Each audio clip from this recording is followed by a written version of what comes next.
There is a mystery at the heart of our universe. A puzzle that so far no one has been able to solve. This is too weird. Welcome to my world. If we can solve this mystery, it will have profound consequences for all of us. That mystery is why mathematical rules and patterns seem to infiltrate pretty much everything in the world around us. Many people have, in fact, described maths as the underlying language of the universe. But how did it get there? Even after thousands of years, this question causes controversy. We still can't agree on what maths actually is or where it comes from. Is it something that's invented, like a language, or is it something that we have merely discovered? I think discovered. Invented. It's both. I have no idea. Oh my God! Why does any of this matter? Well, maths underpins just about everything in our modern world. From computers and mobile phones to our understanding of human biology and our place in the universe.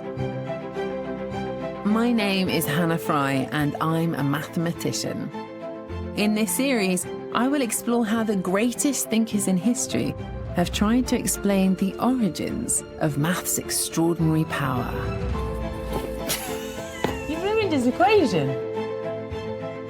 I'm going to look at how, in ancient times, our ancestors thought maths was a gift from the gods. How in the 17th and 18th centuries, we invented new mathematical systems and used them to create the scientific and industrial revolutions. And I'll reveal how, in the 20th and 21st centuries, radical new theories are forcing us to question once again everything we thought we knew about maths and the universe. The unexpected should be expected, because why would reality down there bear any resemblance to reality up here? In this episode, I go back to the time of the ancient Greeks to find out where our fascination with numbers started. La. You know, I think I can hear the neighborhood cats screeching. And reveal why we're now looking for maths deep inside our brains.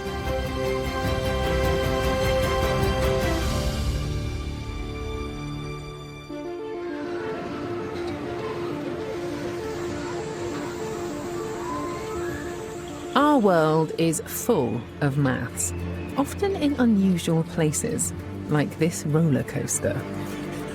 The thrill and excitement of this ride wouldn't be possible without physics and engineering. And at the heart of all of that science is mathematics. Oh my God!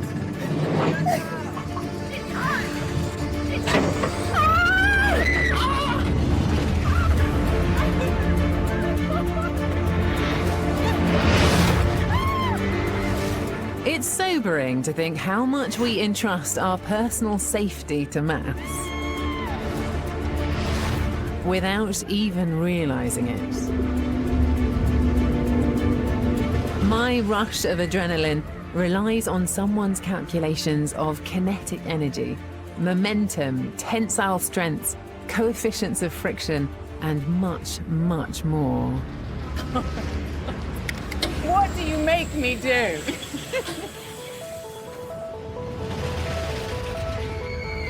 To put it bluntly, the modern world wouldn't exist without mathematics.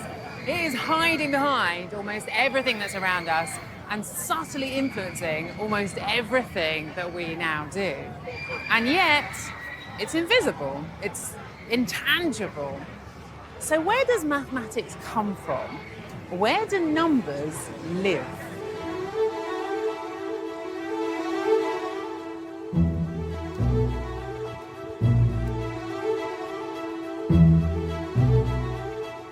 It's a question that goes to the very heart of our world. We often think about numbers as something tied to objects, like the number of fingers on one hand or the number of petals on a flower. This flower has got 8 petals. If I take 3 away, then it will be left with just 5. and it will look a lot less pretty. The petals are gone, but the number 3 still exists.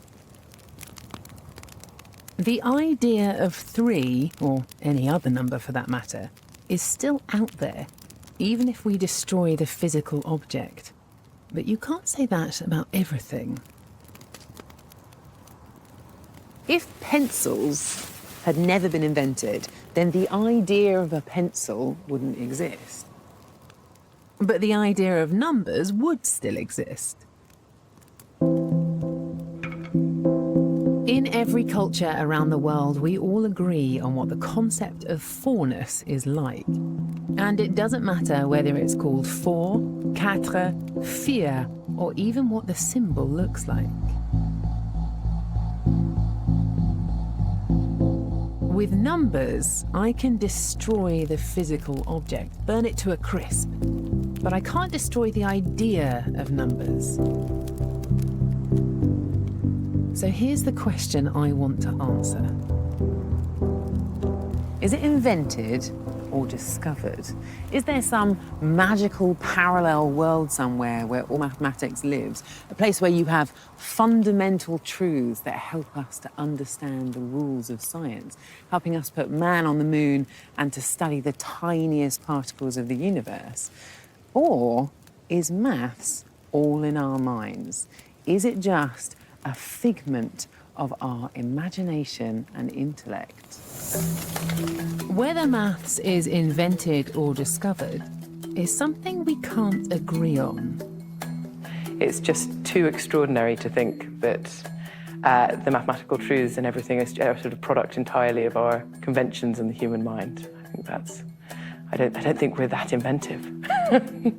It sometimes feels like mathematics is discovered, especially when the work is going really well, and it feels like the equations are driving you forwards. But then you take a step back and you realize that it's the human brain that's imposing these ideas, these patterns on the world. And from that perspective, it feels like mathematics is something that comes from us. The number 5 is called fem in Swedish, my mother tongue. That part we invent, the baggage, the description, the language of mathematics. But the structure itself, like the number 5 and the fact that it's 2 plus 3, that's the part that we discover. There's virtually no part of our existence that isn't touched by maths. So if it is discovered, part of the fabric of the universe, how can we unlock its secrets?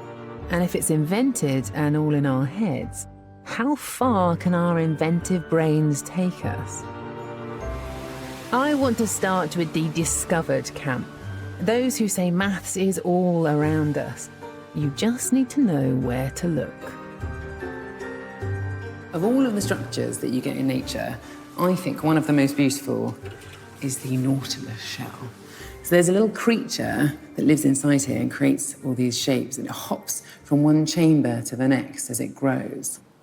And this shell is just incredibly intricate, and you might wonder how something so small can create something quite so remarkable. But actually, there is a hidden pattern in here that you can start to see when you measure these chambers. So that one is coming out at 14.5 milliliters. And this one, on the same axis, is 46.7. I'm measuring how wide the shell would have been as the Nautilus grew. I pick an angle and measure the inner chamber, and then a second measurement to the outer rim. 99.5. I do this 3 times for 3 different angles until I have 3 sets of numbers. When you look at them, I mean, they look pretty random, right? It looks like there's no connection between them at all. But looks can be deceptive because if you take each of these pairs of numbers and divide one by the other, a very clear pattern starts to emerge. So here, if we do this number divided by this, we get 3.22. This number divided by this one gives 3.21. 5, I think. Sorry, my mental arithmetic isn't great. And this number divided by this number then gives 3.24. And suddenly, the same number starts to appear, around about 3.2-ish. It doesn't matter where on the shell you measure, the ratio of the width of these chambers ends up being pretty much constant throughout the shell. I've got it right to 1 decimal place. Not bad. That'll be down to my measuring skills rather than the Nautilus. What all of this means is that the Nautilus is growing its shell at a constant rate. So every time it does a complete turn, it ends up sitting in a chamber that is around about 3.2 times the width of the turn before. And by repeating this very, very simple mathematical rule, it can create this beautifully intricate spiraled shell. Clever old Nautilus. The Nautilus isn't the only living thing that has a mathematical pattern hidden inside it. If you've ever counted the petals on a flower, you might have noticed something unusual. Some have 3 petals, some 5, some 8, some 13, but rarely any of the numbers in between. These numbers crop up time and time again.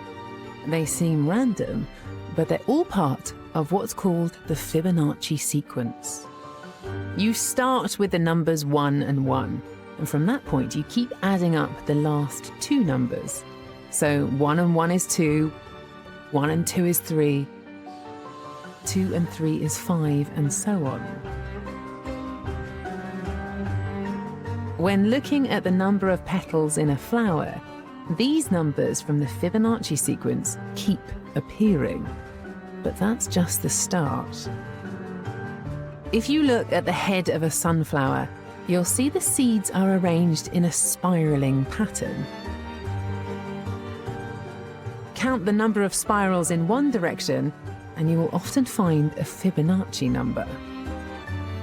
Then, if you count the spirals going in the opposite direction, you'll hit upon an adjacent Fibonacci number.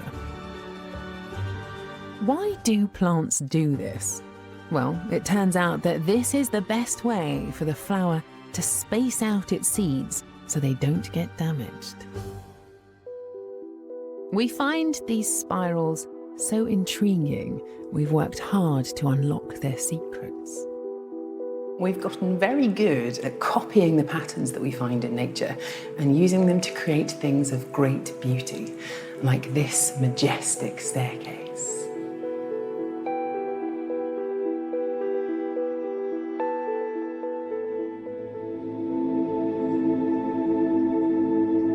Simple, glorious mathematical rules found hidden in nature.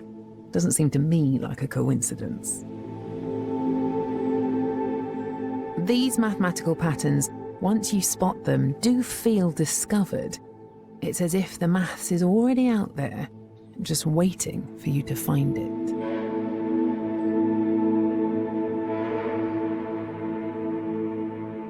This fascination for finding hidden mathematical patterns is nothing new.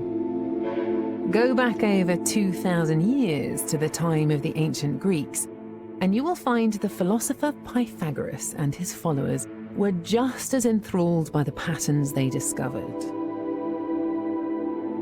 The Pythagoreans were obsessed with numbers. They were a people who believed that numbers were a gift from God. And part of their fascination might have been thanks to their experiments with music.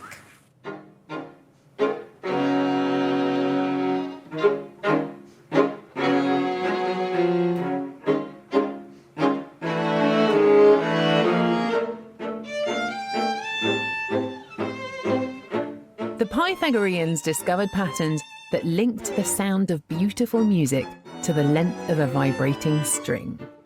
This, they believed, was no accident, but a window into God's world that had been gifted to the Pythagoreans.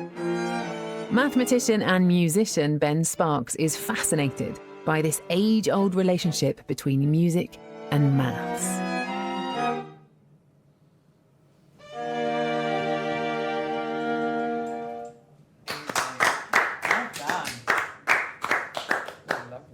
Thank you for joining us, Hannah, with your beautiful cello there. Okay, Ben, you are, you're going to have to explain this to me. Where does the maths come in making this instrument sound nice? The wobbling is what's giving you the sound, and if you make the string wobble, you hear a sound. So maybe you could play your D string. Oh, sounds lovely. It sounds lovely, doesn't it? And what they also notice is another note really related to that, which is if you make it wobble twice as fast, and to do that, you can make the string half the length. Okay, so you're putting your finger here, well, I guess pretty much is actually halfway along, okay. What's weird about these two notes is they sound kind of the same, but they're definitely different, and this is what the Greeks noticed. We call it an octave. But if you play them together, does it sound nice? Delightfully pleasant.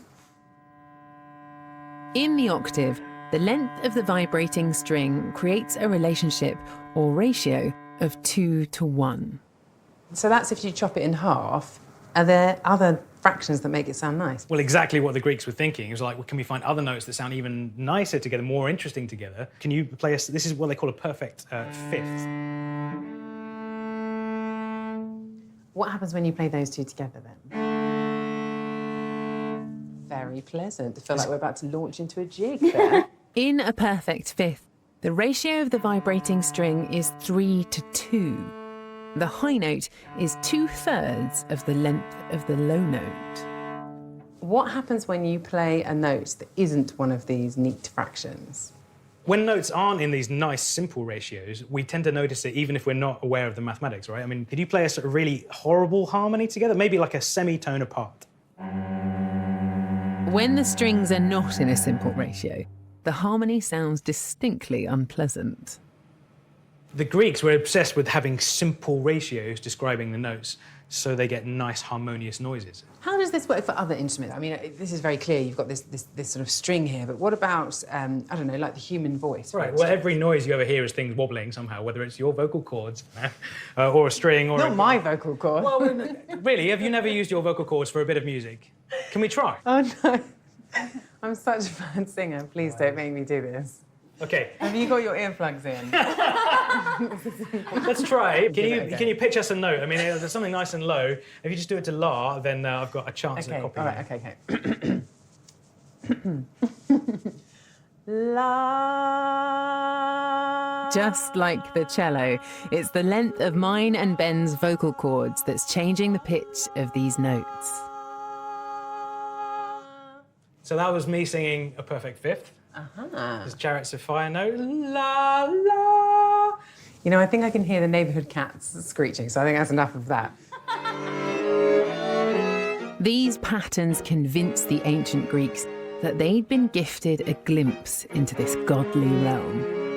Why else would these patterns exist? Pythagoras and his followers were in little doubt. The maths was just as real as the music was, and it was even neater and more elegant than anything the human mind could conceive of. The Pythagoreans were by no means the first people to use some form of maths. There's some evidence that marks found cut into bones from the Upper Paleolithic era, 37,000 years ago, were tally marks used for counting. But it was the Pythagoreans who were the first to look for patterns. It does feel to me as if maths is all around us and something we discover, a fundamental part of the world we live in, and yet somehow very strangely separate from it. Trying to make sense of this apparent paradox is at the heart of this battle about where maths really lives. The philosopher Plato is one of the most important figures of the ancient Greek world. But what he said about the origins of maths is still the basis for what many mathematicians believe today. He was fascinated by the geometric shapes that could be produced by following the rules of mathematics. rules that he believed came from God. I'm going to try and draw a circle really, really carefully. Takes me back to my school days, this. Now, I'm not doing bad. That's pretty good. But if you look really closely, it's just not quite perfect, the circle. But I'm not going to beat myself up about this, because even if I had access to the most accurate computer in the world, the circle that it would draw still wouldn't be perfect. Zoom in close enough, and any physical circle will have bumps and imperfections. That's because, according to Plato, flawless circles don't exist in the real world. He believed the perfect circle lives in a divine world of perfect shapes, a kind of mathematical heaven where all of maths can be found, but only if you're a true believer.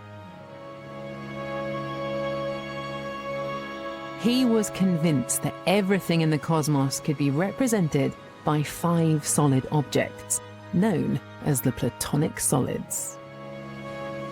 So the Earth was the rock-solid cube, fire was the very pointy tetrahedron, and then with 8 triangular sides, air was the octahedron, while the icosahedron, with its 20 triangular sides, represented water. The last Platonic solid, the dodecahedron, this one was supposed to encapsulate the entire universe. It's the whole universe sitting in your hands there. It's kind of a neat idea.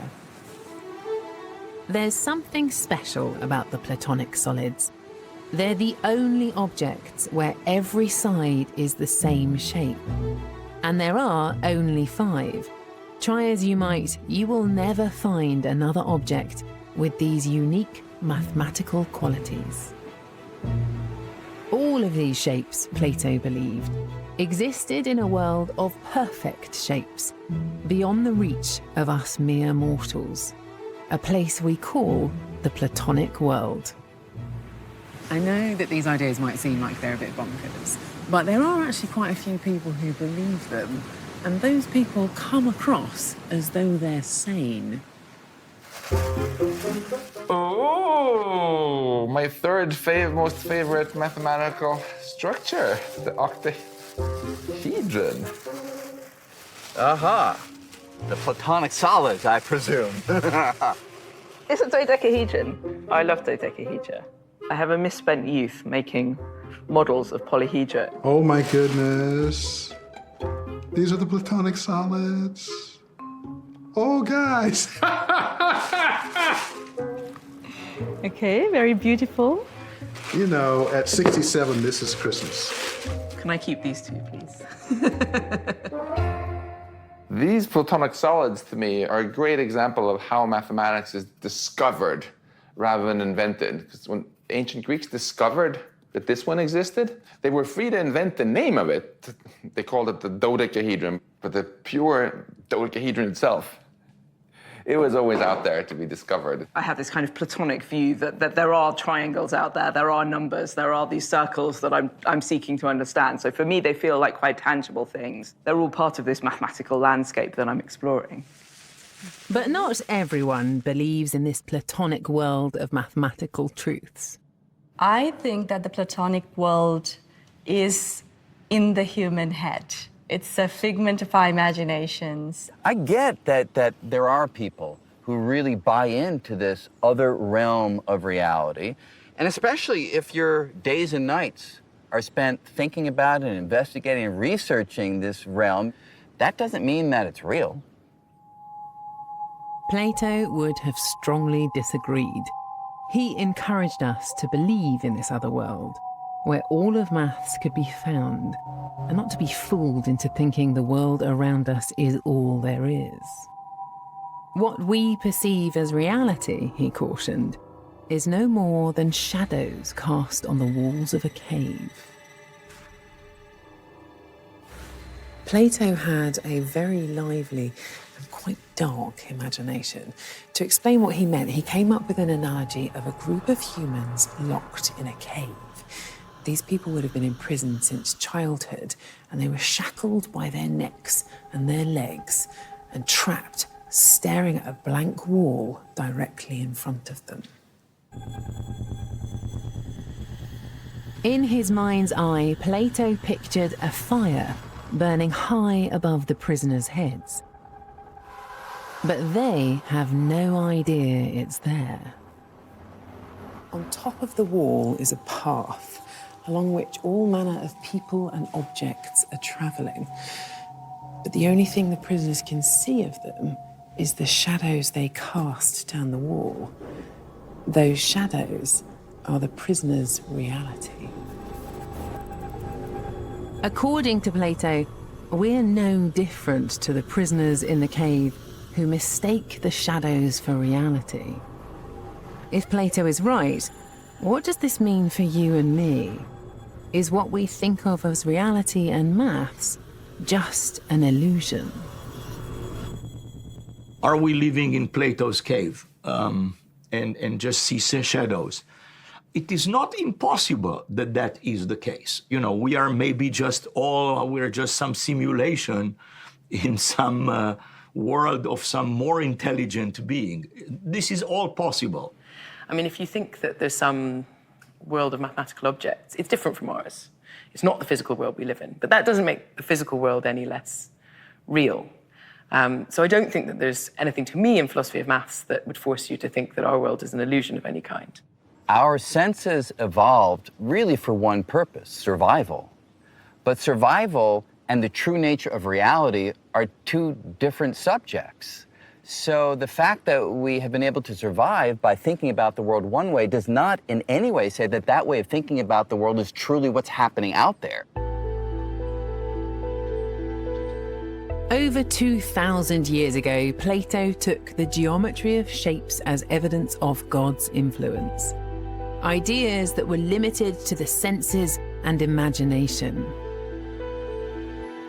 Today, geometry is at the cutting edge of science. New technologies have allowed us to look at the world beyond our senses.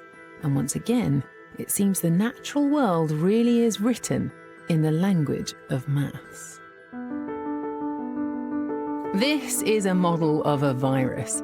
Straight away, you notice its geometric shape. Plato would have recognized this shape as one of the Platonic solids. If there's one person who understands geometry, it's a mathematician. Ryden Twarok is a professor of mathematics at the University of York. She's trying to work out how viruses use maths to form their geometric shapes. If you know that, you can find a way to stop them. That's why Ryden and her colleagues have designed a computer simulation that puts the mathematician at the heart of the virus. What we try to understand is how this virus forms, and in order to do that, we will create the illusion of being inside of the virus in the position where the genetic material normally is. Ryden has discovered that the virus harnesses the power of maths to build its shell in the quickest and most efficient way possible.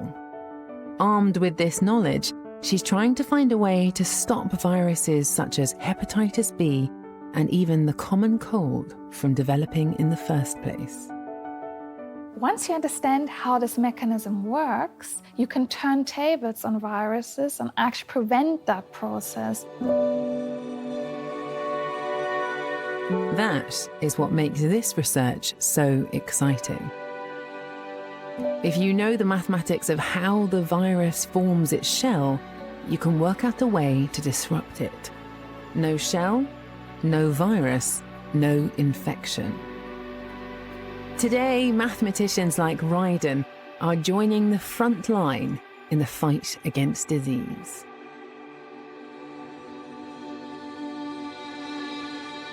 Far beyond the realm of human senses, it really does seem like the universe somehow knows maths. It really is amazing how often these patterns seem to crop up. They're in plants, they're in marine life, they're even in viruses. There really is an awful lot that we can explore and exploit using the mathematics that we have. it does lend weight to the idea that there is some natural order underpinning the world around us. So far, it does feel like the idea that maths is discovered is leading the charge. But perhaps we've been looking for patterns in the wrong places. If it's all in our heads, then the brain feels like a good place to look. Is there evidence in there of maths being an invention of the human mind? I've got a real treat in store for me today. I am heading over to UCL, the university that I work at, where some colleagues are going to scan my brain and see which bits of it are working whenever I do mathematics.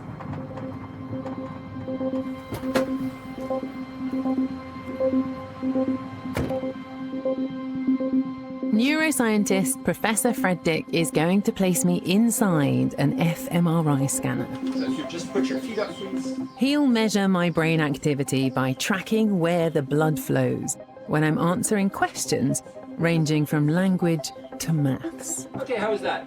Right. Excellent. If my brain treats the mathematical problems in the same way as any other problem, then it suggests there's nothing special about maths. It's the same as any other language. A clue, perhaps, that it's an invention. I'll have 10 seconds to think about each question. I don't need to answer out loud. I just have to work out the answer in my head.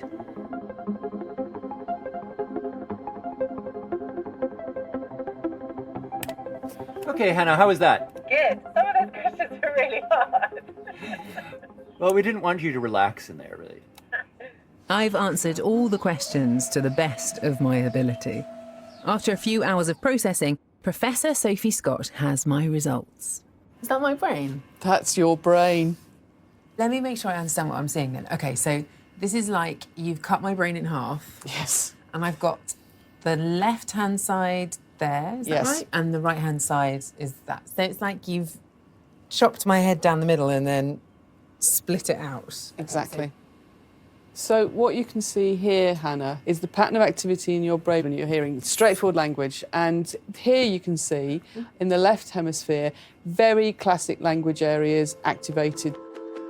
The bright yellow areas are where there's increased blood flow, an indication that the neurons in the left-hand side of my brain are working harder.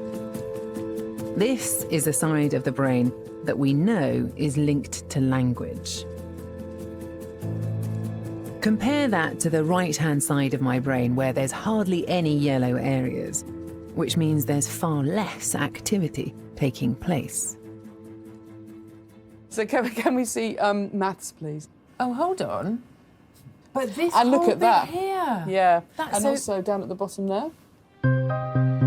This time, when I'm thinking about maths, there are yellow areas in the right-hand side of my brain. This is very different to the lack of activity seen when I was thinking about language. These scans reveal there seems to be a place in our brains where maths lives. What we're definitely able to say is this is not just the meanings of the words that you were reading. We're not just looking at you thinking about the meaning of words. You're seeing actually something that does seem to be qualitatively different for the maths. Maths is real. Maths is real. At least in my head. Yes.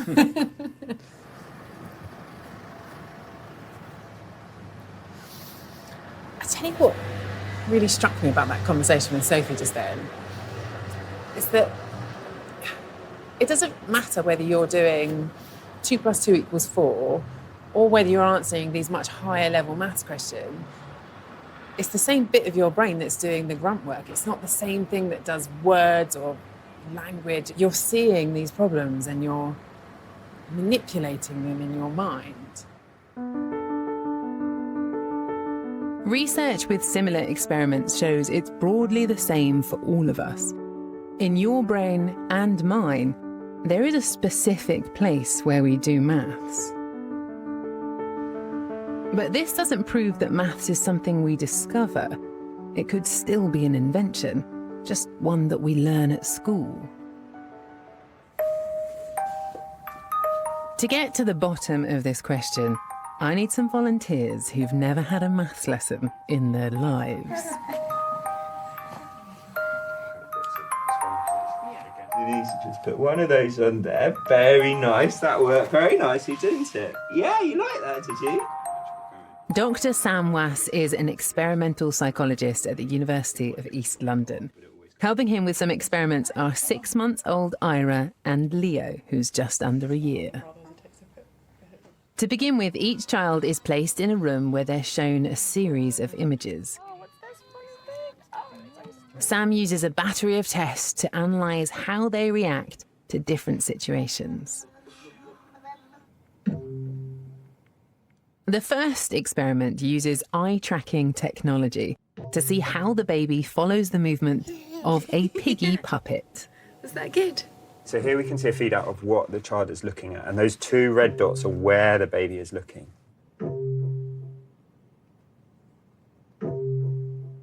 What we're presenting is a puppet that jumps up and then disappears.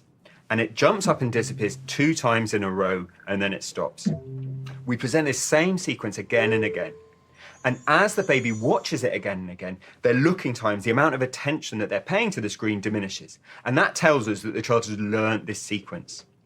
Now, instead of popping up twice as expected, the puppet appears 3 times. Does the child notice the difference between the 2-ness of it popping up twice in a row and the 3-ness of it popping up 3 times? And if it does, then that tells us that the child understands the difference between 2 and 3. These tests reveal that the child is surprised when the puppet appears more often. When larger scale experiments were carried out by researchers in the US, the results suggested that infants do have a sense of quantity. So this research is really important because it suggested that even infants as young as 5 months old can do the basics of addition and subtraction. They know the difference between 1 + 1 = 2 and 1 + 1 = 1, which is an incorrect conclusion. And that, though, is a really, really strong, provocative finding. Yeah, this idea that the concept of mathematics and the basics of mathematics rules might be hardwired, might be innate in our genetic code. This research isn't conclusive, but it does suggest we all come pre-programmed to do maths. Some argue that we evolved this maths part of our brains to discover the world of mathematical truths. The evidence for maths being discovered is compelling. We found patterns in nature. The latest technology has uncovered startling patterns in viruses, and scans reveal there's a part of our brains where maths lives. But this question is too important to leave the evidence here and move on. If it is discovered, if it lives in this other world, can we trust what it's telling us? How do we know that our idea of numbers is right? How do we know someone isn't just going to come along at some point and say, well, actually, you've got that completely wrong, and 1 + 1 doesn't equal 2 after all? How do we know that we can rely on the maths that we take for granted? What you need to be sure of is your foundations. If they're shaky, then all of your carefully constructed ideas come crashing down. And there was one mathematician who understood this only too well. His name was Euclid.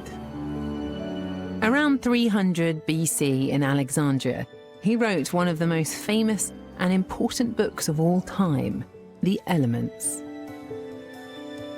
He was trying to go right back to the beginning to find the smallest elements on which you can build the vast, gigantic structure of mathematics. If you have a little flick through, you can see the kind of things that Euclid was considering. So here it says that you can draw a straight line between any 2 points, which seems blindingly obvious. And here it says that all right angles are the same. Now, these are quite simple concepts, but I think that they really illustrate just how exhaustive Euclid had to be to build the foundations for what was to come. He took statements like these, which mathematicians assumed were true, and put them to the test. He then set out to prove a whole host of other theories based on these fundamental building blocks. This was really the first time that someone had written down formal proofs for mathematical assumptions. Now, mathematical proof isn't like scientific proof or proof in a court of law. There's no room for reasonable doubt here. Instead, if something is true mathematically once, then it is true forever. And that is why this book is so important. It's the reason why Euclid's Elements is still relevant today. Every page within it is as true now as it ever was. And from that point of view, it really does feel like we're tapping into a world that already exists, one that's just out there waiting to be discovered. Unless, of course, you throw a spanner in the works. Change the language of maths and invent a better way of doing things. Suddenly, this rock-solid world of God-given truths might feel decidedly shaky. 1, 2, 3, 4, 5. Well done, good counting. Muy bien. One thing we know about languages is that they never stand still. They're constantly evolving to meet the challenges of a changing world. 47. 49. Muy bien. Let's go for another tricky one. For centuries, the language of maths was thought to be fixed and unchangeable. That is, until something was found to be missing. It is the number 0. What exactly is 0? A 0 means nothing. If you've got 0 flowers, you've got no flowers. And if you've got 0 of something, you've got nothing. So you can't really do anything with the 0. I don't really use it when I'm counting in numbers. Before the 7th century, neither did anyone else. Though people have always understood the concept of having nothing, the concept of 0 is relatively new. We had numbers and could count, but 0 didn't exist. If you think about it for long enough, 0 is actually quite a strange concept. It's almost as though the absence of anything becomes something. Is it just a number or an idea? And how can something with no value have quite so much power? It's not exactly clear who first thought of 0.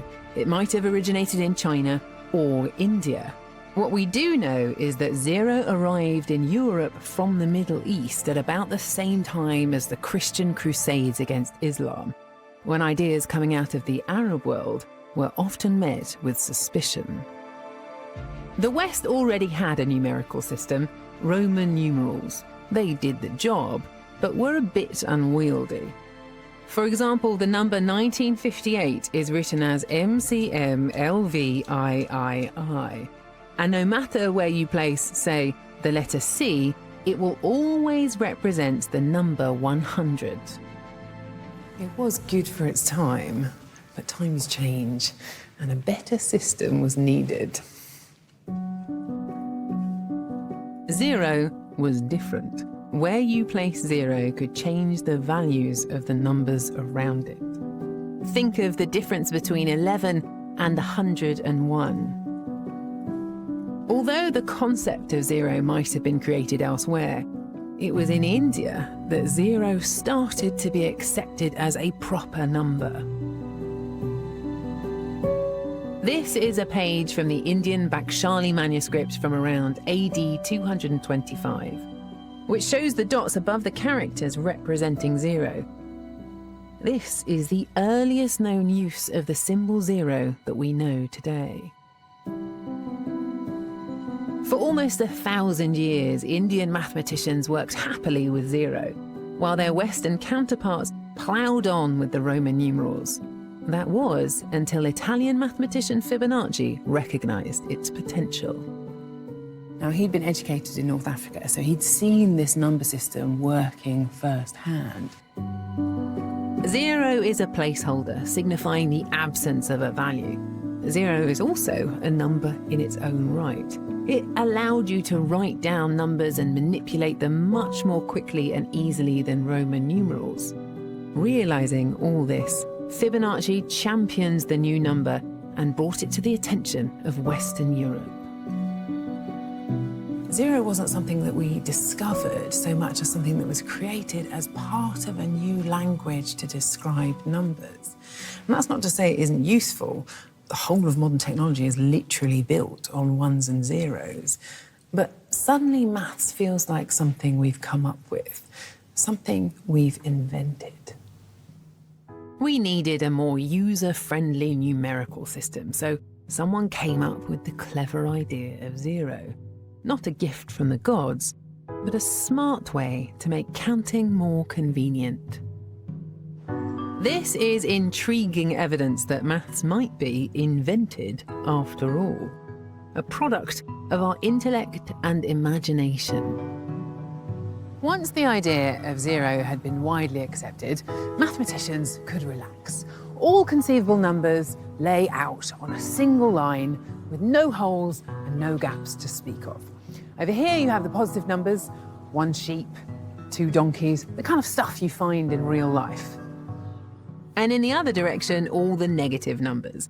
It's a bit trickier to imagine what -1 sheep looks like.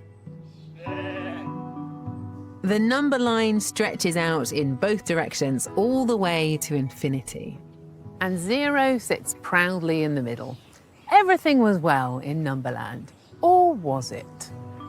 This is where it all starts to get a bit strange, because there are some numbers that are simply weird. There are some fundamental rules of maths that you learned at school. 2 times 2 equals 4. 3 times 3 equals 9. A positive number multiplied by itself equals another positive number. Nothing controversial so far. Curiously, a negative number multiplied by itself also gives a positive number. Why is that? Well, this is not a maths lecture, so let's just accept it as a fact and move on. In fact, if you take any number and multiply it by itself, or square it, then the answer is always going to be positive. If +2 squared gives me +4, and -2 squared gives me +4, what do I have to square to get -4? But it's a question without an answer. There is no number that when multiplied by itself gives a negative answer. That is, unless you invent your own. Meet I, a number we simply made up.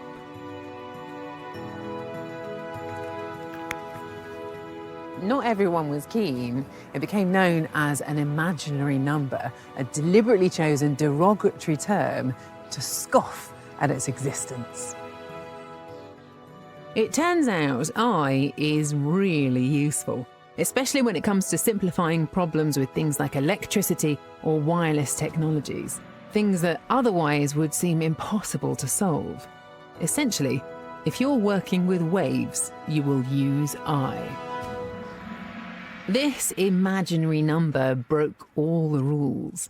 It didn't come from this world of ethereal numbers. It wasn't God-given.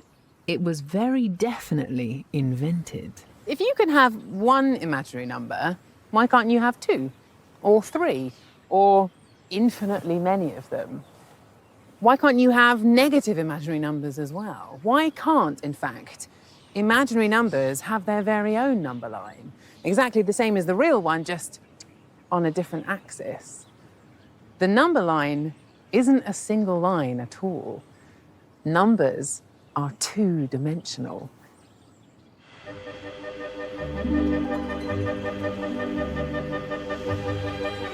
You might think this all sounds a bit airy-fairy, imaginary numbers that we just made up.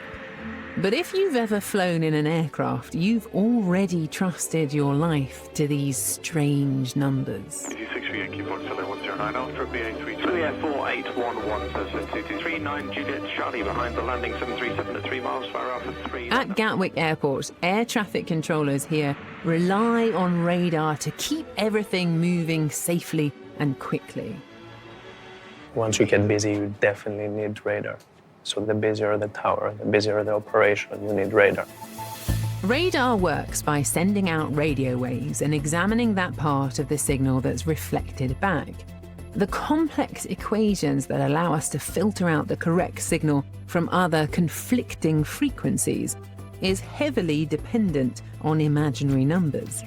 In this case, separating out moving objects like planes from flocks of birds or stationary objects. Imaginary numbers are a very efficient tool to be able to manipulate radio waves.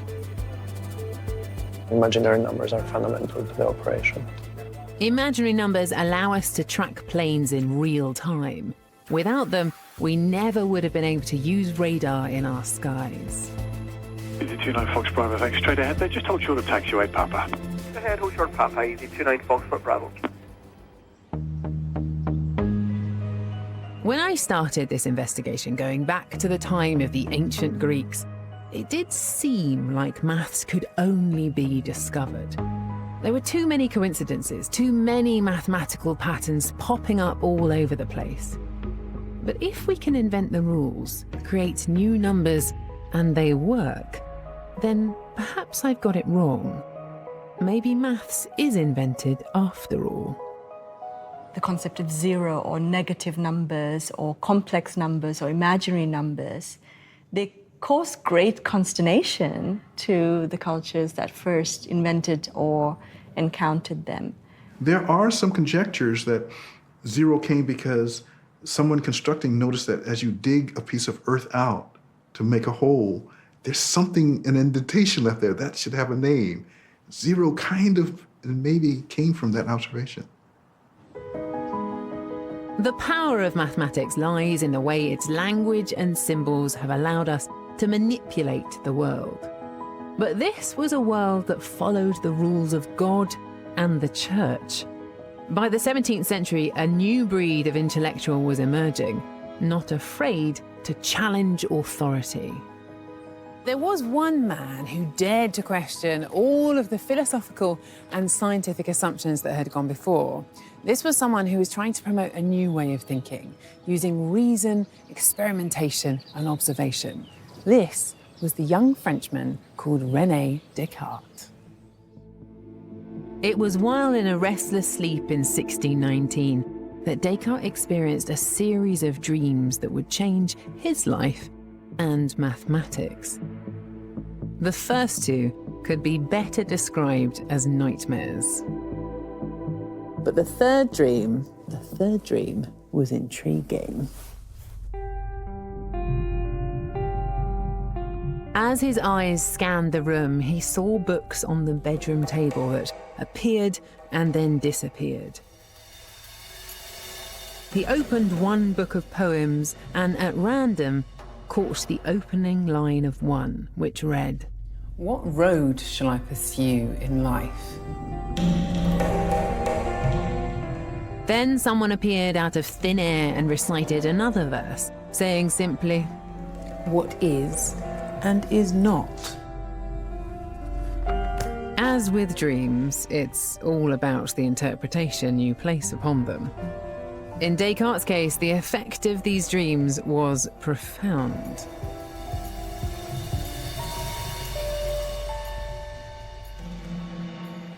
He was convinced that the dreams were pointing him in a single direction, bringing together the whole of human knowledge by the means of reason.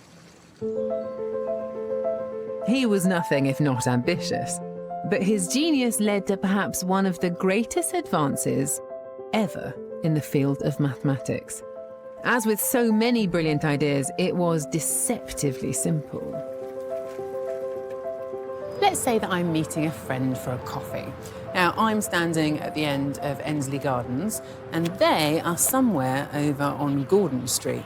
It's very easy for me to work out how to get there. All I need to do is go on a map and check the route. In this case, 3 streets down, and 1 along.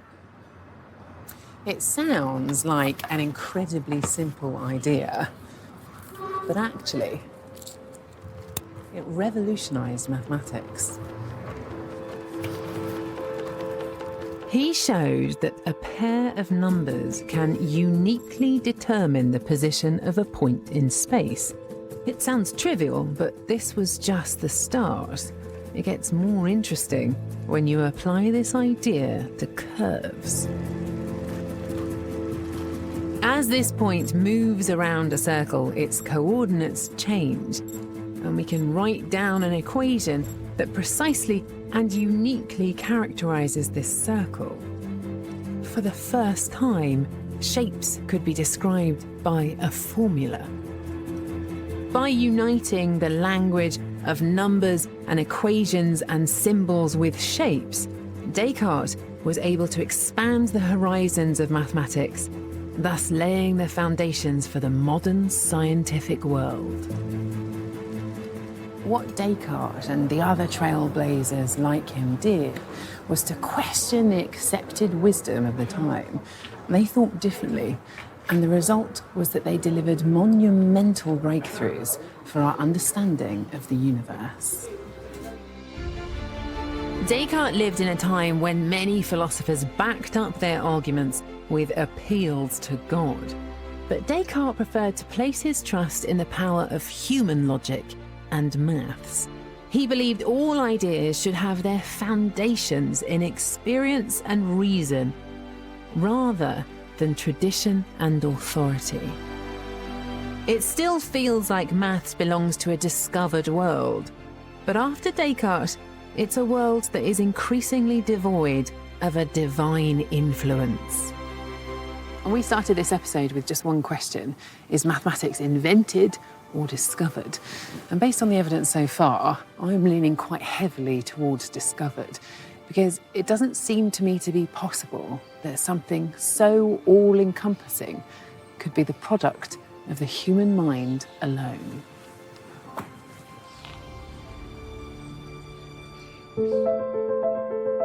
Next time, I see how new mathematical systems allowed Newton to create his laws of gravity,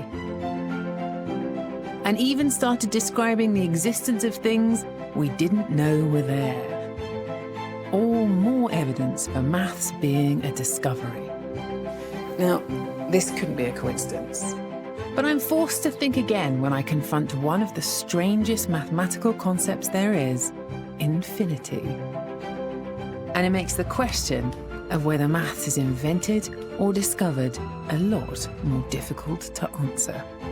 What makes our world work the way that it does? Explore more about the magic and mystery of mathematics and how it impacts our everyday life. Just go to bbc.co.uk/maths and follow the links to the Open University.